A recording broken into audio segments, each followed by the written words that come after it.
Alors aujourd'hui, la dialectique entre sionisme et antisémitisme, elle est devenue tout à fait réversible.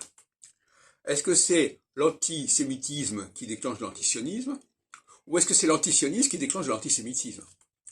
On est bien placé aujourd'hui pour savoir que ça peut être aussi l'antisionisme qui provoque de l'antisémitisme.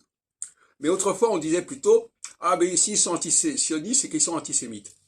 Donc on voit que la boucle est bouclée, et que les deux aspects sont concomitants, sont alternants, si on veut. Et aujourd'hui, il y a la marche contre l'antisémitisme à partir des Invalides, etc. Moi, je ne pense pas y aller d'ailleurs. Et ce qui apparaît surtout, c'est qu'il faudrait quand même accepter les conflits. Il faut accepter les conflits.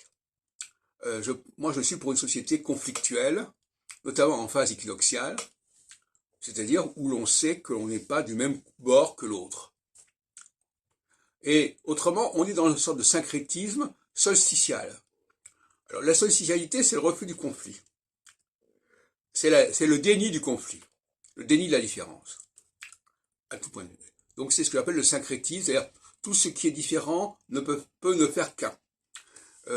L'équinoxialité, c'est au contraire reconnaître le conflit, reconnaître les différences, reconnaître que chacun a un rôle à jouer à son niveau, et admettre qu'il y a des tensions.